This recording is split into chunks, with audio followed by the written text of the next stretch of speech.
right when I hit the record button. It was like perfectly timed right when I hit it. Hey, what, you have something to say about Star Trek? Okay.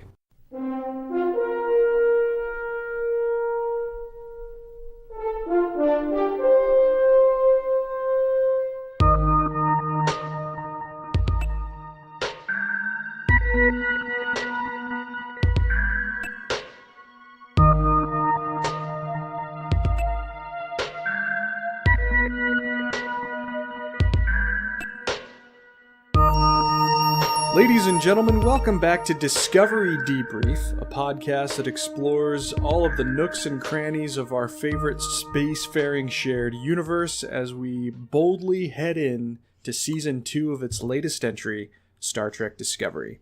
I'm co-host Chris Clow, and we're running at half strength today because I've only got one of my other co-hosts who couldn't avoid a recording session because we live in the same place. Rachael Clow. Hello. Hello. I hope this is okay. Yeah, that's fine. All right, cool. I mean, it's been a while. We have a lot of things that have been going on recently, and I apologize to people who have wanted more episodes, particularly as we were ratcheting up towards the arrival of Season 2. But the good news is, on the night we're recording this, it is January 16th, and we have just about 24 hours to go until Discovery Season 2 actually begins. Yeah. It's going to be a long day tomorrow, I think, at least for me. Yeah, me too. Yeah, but so the reason that we're getting together here, you're actually going to get a few episodes in pretty rapid succession before the start of Season 2. The premiere episode for us will probably come early part of the following week, just because that is an episode where we're going to have the full strength of our panel, including Cicero Holmes and Zaki Hassan. And we're all looking forward to seeing exactly what Season 2 is going to bring. Very excited, but we do have some other news items that we want to get through before we talk about the reason that we're here, which is the third Short Treks episode. So why don't we do a little bit of news first? Oh yeah.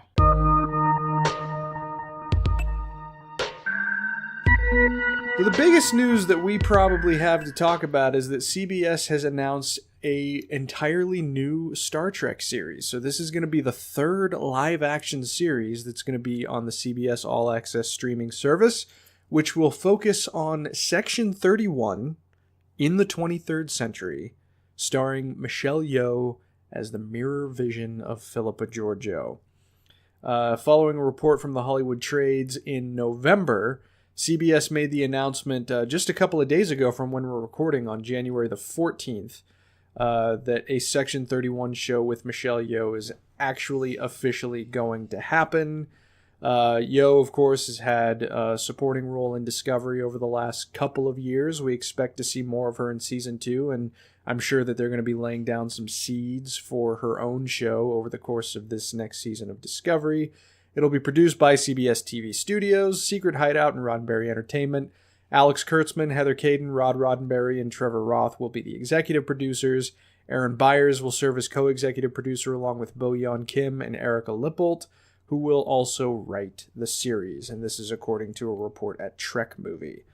So the showrunners are going to be Kim and Lippold. Rachel, what do you think of this as a new leg for the Star Trek franchise on CBS All Access?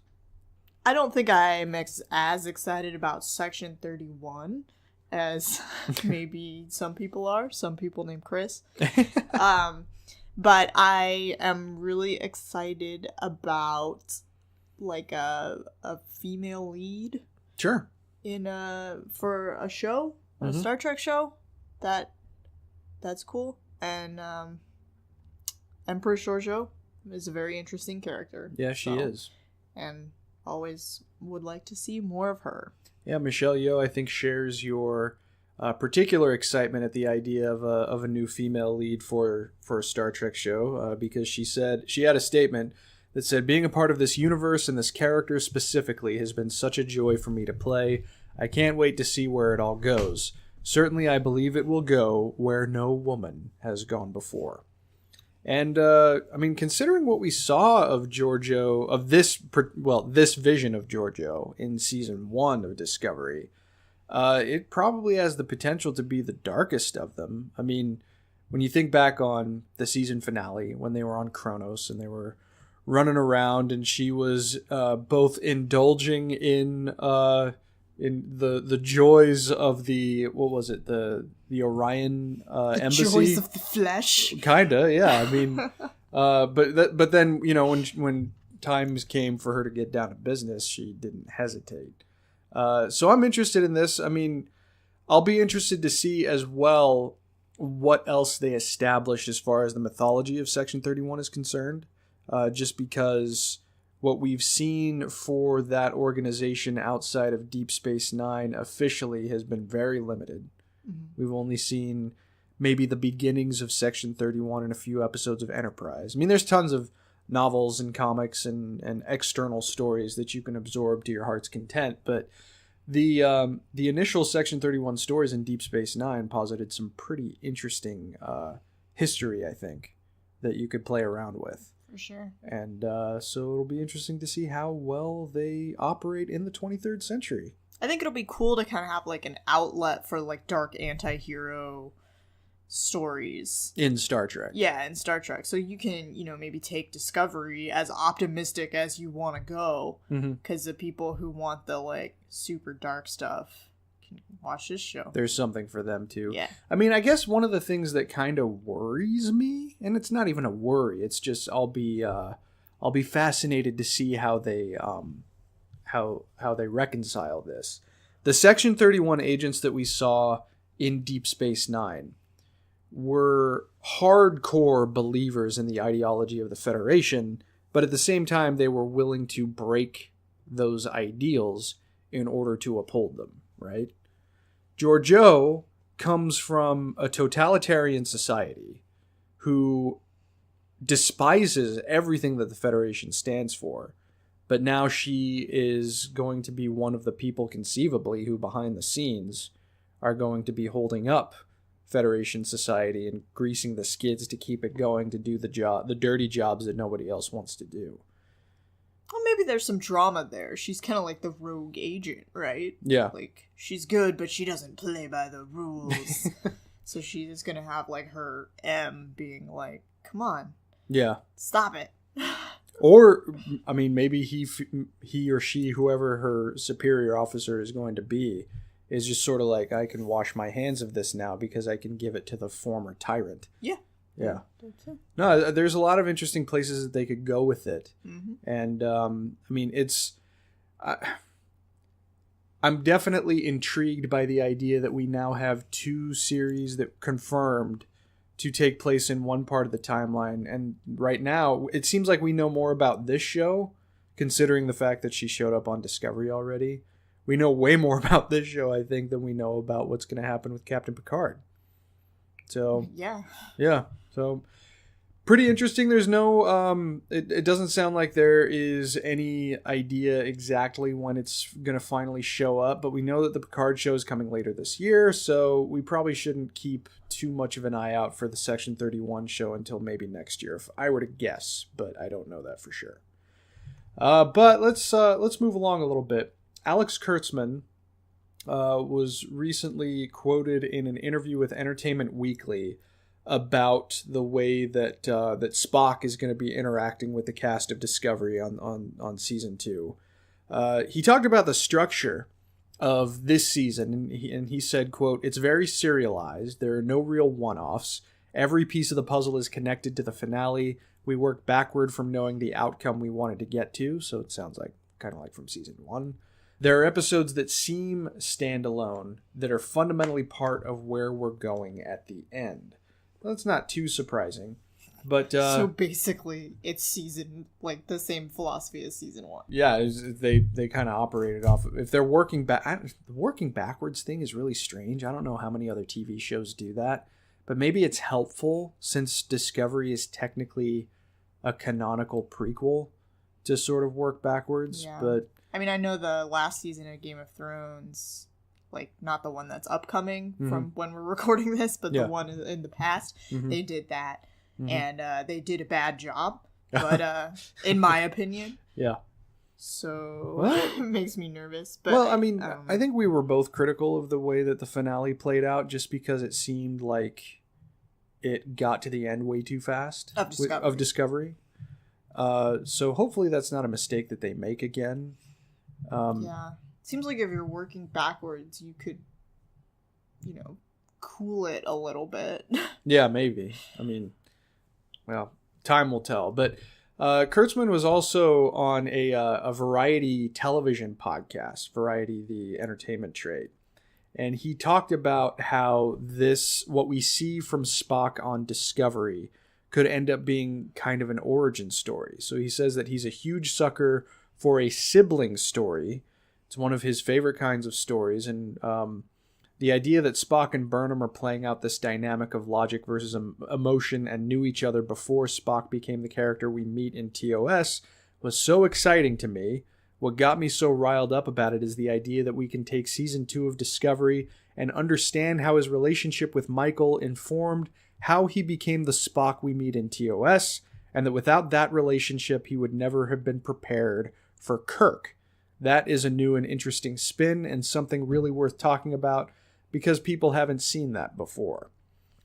That is an interesting way of looking at it, because as much as we know about Spock, I mean, Spock is probably the single character that has been discussed and dissected and explored the most in the history of the entire franchise. We don't really know too much about Prime Spock between his late childhood and when he finished serving with Captain Pike aboard the Enterprise. So there's a lot of wiggle room there. But Rachel, what do you think? What are you going to be looking for from Spock, considering everything that you know about him in season 2? I mean, like, what do I want to see?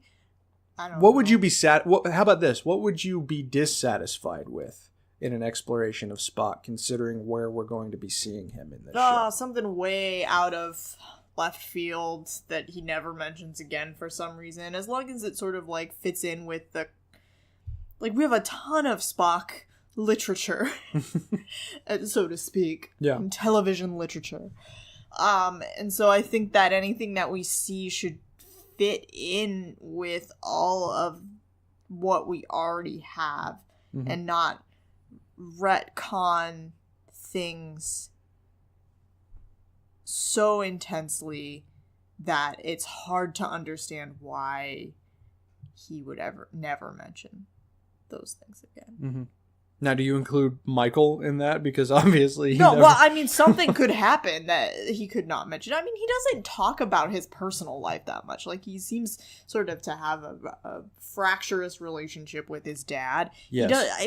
In the TOS episode where Sarek is introduced, like, you don't even know it's his dad at first, right? Like, he's just like, Kirk isn't aware. I mean, Kirk knows of Sarek, but he doesn't know of the familial connection. Yeah, exactly. So I think that Spock has a not good relationship with his family, is not at all outside of what we know about Spock.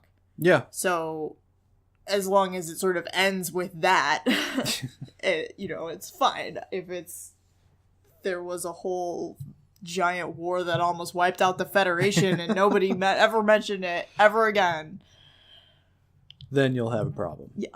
Well, I've seen people complaining about this. The idea that it's so impractical and implausible that Spock would never mention anything about a half-sister or adopted sister, if you want to put it that way. But if memory serves, Spock had a half brother that nobody knew about, who just kind of randomly showed up and was like, "Hey, I'm God." Doesn't count. You take the Roddenberry approach with Star Trek V. But no, I mean, you're absolutely right. That's a really good point. He is very private, and that's kind of one of the things that I'm going to be interested in seeing if they explore in season 2, these quiet moments just between Michael and just between Spock. where they get to kind of talk inside baseball about their family life and growing up. But Kurtzman also said by the time Spurk.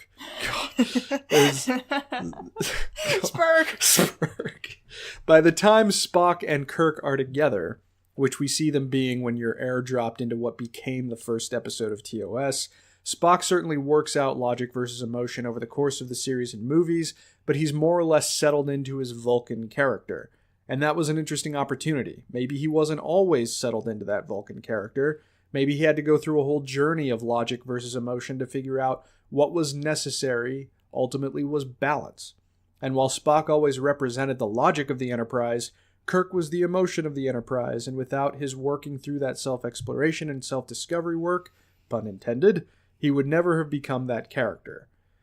I only partially agree with that because, Kirk, it wasn't a two-way street, right? It was a triumvirate. McCoy was an important element of that. But the point is taken.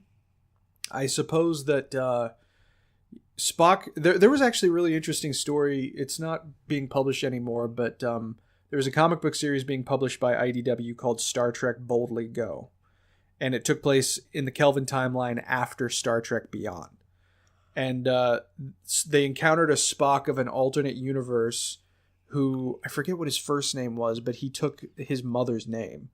And he surgically altered his ears and his face to appear human. And rejected Vulcan philosophy. He still bled green, obviously. But maybe there was a point where he was thinking of, I'm going to embrace my human side, because we don't know fully for sure, I guess, that Spock, maybe he did go through some sort of disruptive aspect of his life where he had to look at the fork in the road and go, am I human or am I Vulcan? Yeah. So we'll see. Kurtzman also talked about filling in the blanks for Captain Pike and Number One, who I hope gets a name, Number One. I'll be fine if she doesn't. That's who she is. Her name is Una. Okay, well, maybe they'll canonize that. That'd be cool. Nyota Uhura was not canonized until the 2009 movie, right. So it's possible. And Kurtzman also gave a tease saying that I'll tell you that you should not expect to see Lorca this season, but that doesn't mean he won't be back. Prime Lorca ain't dead, folks, all right? No, he's not. He's not. Anyway... That's going to do it for the news this time. Let's move on to our discussion of Short Trek's Episode 3, The Brightest Star.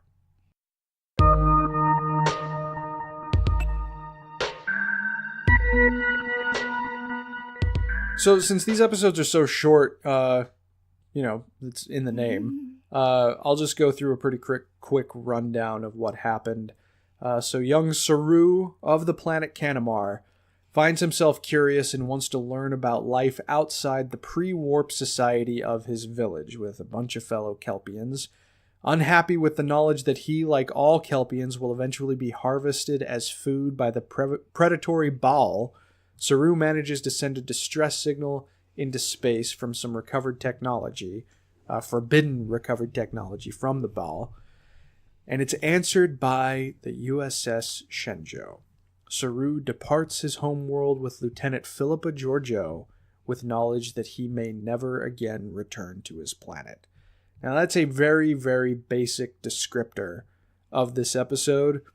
Once again, Discovery's impeccable production design, impeccable performance, particularly in this case by Doug Jones, and just really, really well-realized world. All of that stuff is on display to the nth degree in this Short Treks episode.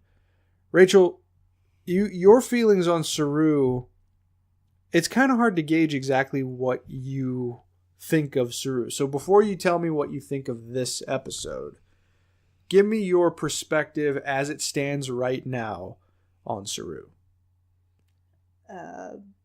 Medium high. I don't hate Saru. I don't love Saru. I like Saru. He's interesting. He's cool. Sometimes I think he's a little bit, flat. Like, they're just like, oh, he's like, I'm a prey species. I'm nervous. And that's kind of like all he is. I think that some episodes he's more fleshed out, I guess. Mm-hmm. Like the one where he gets the powers on the planet. Yeah, the away mission, yeah. Yeah. And in the book about him, he's very much... I really liked his character in the book. Okay, so you're making a distinction between the two, though. Do you not necessarily... Well, I mean, that's not, like, officially It's not strictly canon, but when we read Desperate Hours, you said that you kind of jumbled together the vision of Pike in that book and what you had seen from him in other places, like the Kelvin timeline and the Cage. Yeah. Is that not the case with Saru? I guess I've spent more time with Saru in a TV format that I was sort of able to keep them separate. I don't know. Mm-hmm.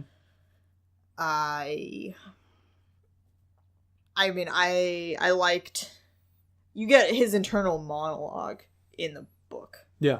And I think that helped me to understand his character better. Mm-hmm.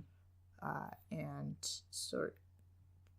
there's sort of ideas that he's, like, always training to be hunted, right? Like... Yeah. Yeah, that was a nice insight from the book. We still need to talk about that book, by the way. That's my fault. But that is a discussion that is forthcoming. But yeah, I like that as well. Yeah. So it's not just that, like, he's always nervous. It's that he's, like, ready. Mm-hmm. And so you can really see how that's a strength. So I like what his character could be on the show, for sure. Okay. And when it comes to this short trek specifically, how did you think it shaped him, and how did you think it compared with the previous two? So I think in general, the trajectory of the short treks is they are all each better and more strong than the last. You like this one more than Calypso? I'd say on my first viewing, maybe. On my second viewing, I liked it as much or more. Okay. Yeah. All right. I like that Saru is... You learn that he's very, gifted, talented, exceptional in that way. And that he has a aspect of not accepting the status quo, which I think is cool. But, I like this one better because I think it's a scathing critique of capitalism. It is? That's what I was like getting the from ball it. is capitalism? Look, we're all in this system where we believe that, like, in order for us to be happy and prosperous, some people have to suffer. Because that's, like, what modern capitalism is. Okay? Mm-hmm. But we can't question it because we're like, then, like... we might, like, we're happy how we are, so it's okay that some people are suffering. But we're too afraid to sort of imagine this better world in which nobody has to suffer in order for us to be happy. Mm-hmm. But, there's a big unknown. And, like, you could even go further with this analysis. Okay. Where, like, Saru escapes this, like, through his, like, exceptionalism, right? But, like, he leaves everybody to be in the system. So it's like, we kind of all believe that, like, if we're exceptional enough, like, we will be exempt from being in a situation where we can be destroyed at the drop of a hat by some sort of whims of the market. But well, that's kind of demonizing the Federation in your analogy, though. I mean, the reason that those protections were there was to protect that society, to a degree, anyway. Well, no, I'm not saying the Prime Directive is wrong. Okay. What I'm saying is we all need to join the Federation, Chris. You're not going to get any argument from me. I'm saying Saru might have been wrong for leaving and joining the Federation instead of trying to change his society from within. But, I mean, maybe that's futile. If people don't want to change... What would the alternative choice for him have been in that instance, though? Yeah. It's a profoundly depressing episode when viewed through that lens. I can see that, but I came away from it... Honestly, the end of this episode brought a tear to my eye. Because he speaks about the inherent power that hope can bring someone, and that power he characterized as greater than fear. And that's what I really liked about it. It gets to me as a Star Trek fan when the TOS fanfare kicks up and he talks about how he's able to finally walk toward his hopes in the form of leaving everything that he knew behind. But that's not something that it didn't override his desire to see more, and I found that to be just in perfect lockstep with the philosophical aim of the entire franchise that I love so much. Yeah, I think that's definitely the intent of the authors. Yeah. And when it comes to intent, because my reaction doesn't always line up with intent, but in this case it absolutely did. Yeah. And it was designed in such a way that it also kind of well, first of all, do you think this is laying a seed for something in season 2? I have no idea. I hope so. It'd be interesting to see more of his character. Canamar, the world that he Maybe, left behind. I don't know. There's always that possibility, but I guess one of the things that I just really liked about the episode was that if you watched this before you watched season 1, you might have an entirely different perspective on Saru. Because the first season, particularly those early episodes, and well before he actually came into his own as effectively Discovery's captain near the end of the first season. Which was also really cool. Yeah, right. He's a better captain than Lorca. He was. A better Federation captain, anyway. We don't know how Lorca conducted himself in the Mirror Universe. But I liked the idea that even though you see this guy operate aboard the Shenzhou and then later on Discovery, and he comes off, compared to the other Federation characters, as maybe even weak-willed and terrified. But then you watch this short, and you understand that what he brings to his own society is this subversive sense of adventure and curiosity that is looked down upon by his peers and by his father. Yeah, I mean, he's truly a rebel in that society. Yeah. Like, very, And you never would have gotten that impression. At least I don't think I ever would have gotten that impression from Saru's appearances in season 1. Yeah. But I think you realize that he is braver than probably anyone on the crew, because he had to overcome huge barriers of terrifying barriers to even get to where he is. Mm-hmm. So, but that was again the inherent power of the hope that he felt when he looked up at the stars, and I love that. I love that kind of message, but also, I mean, Doug Jones sold it so well in this one that I couldn't help but be taken along for the ride when it comes to this episode specifically. Well, what else struck you about this one? Let's talk a little bit about Canamar. We didn't get to see very much of it, but did you pick up on anything that maybe I didn't about the way that society kind of functions? Or did it seem just kind of loosely tied together to you? It seemed pretty, loosely, they have some sort of ritual sacrifice system. Mm-hmm. That I'm guessing from other information we've gotten about that planet, it's because they used to be sort of hunted, and now they've reached some sort of agreement where we'll sacrifice some of us to you in return for you leaving us, the rest of us, alone. Mm-hmm. So. Yeah, and it's certainly far less horrifying than I was thinking. Yeah. Because in my brain I was thinking like a bunch of Kelpiens at a livestock farm just waiting for the slaughter. Yeah. And it wasn't that, which I was happy to see. But in a way, isn't it that? Just because the cage is beautiful doesn't mean it's not a cage. Oh, yeah. No, you're absolutely right. I mean, it had its own set of horrors. Just like capitalism. You're gonna run with all right. Hey, I mean, I can't really dispute that kind of an interpretation. But what did you think of getting another look at, in this case, Lieutenant Philippa Georgiou from the Shenzhou? That was cool. I mean, that brought a little bit of a tear to my eye. 'Cause really? She's so cool. Yeah, she really is. She really is. And she's like, you know how many, you know how hard I had to work to even just get here, buddy? Yeah. Like, come on. Like, I think it's really cool that she, like, really went out on a limb for Saru. Yeah. And it shows where that bond comes from, and it particularly reinforces how strongly Saru felt anger at Michael for the mutiny on the Shenzhou. Yeah. Because that bond goes back even further than we may have originally anticipated.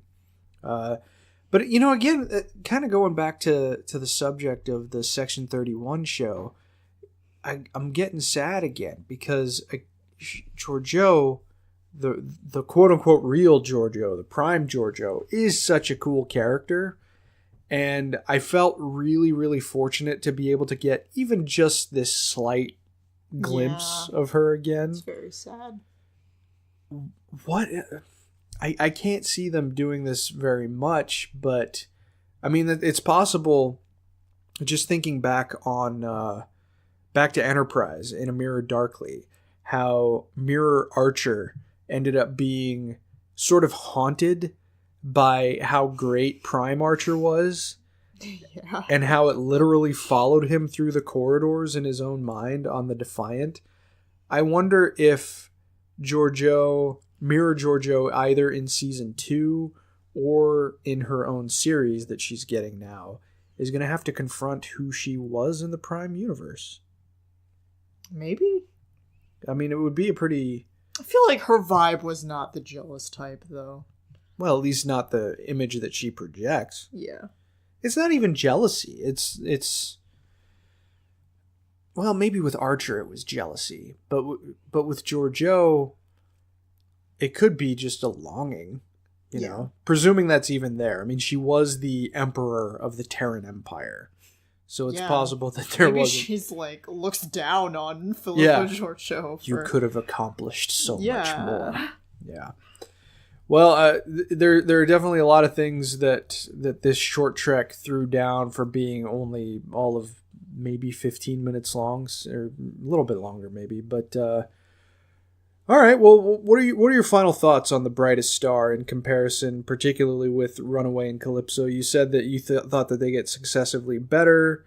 What is it in your mind that makes the Brightest Star the best of the three? I think it had a solid thesis. Like, its thesis was very much like, you gotta keep hoping and keep dreaming about what could be. Yeah. Because that's sort of how you're going to keep moving forward in your life. Mm-hmm. So. And it was, I mean, clearly, I think the reason that I liked it probably the most, even though I really admire the artistic aim of Calypso, was just because it was connected to the franchise the most. Yeah. You know, I mean, not only... the Tilly one was... Well, yeah, I mean, just because it took place on the ship and it had Tilly there. Yeah, but it wasn't really backstory. Yeah, I mean, you got a little hint of backstory in the beginning of it, but this one had Saru, it had Georgiou, and it had the entire reason for Starfleet existing in the first place. Yeah. And I think that's why I probably connected with it the most of these first three. Anyway.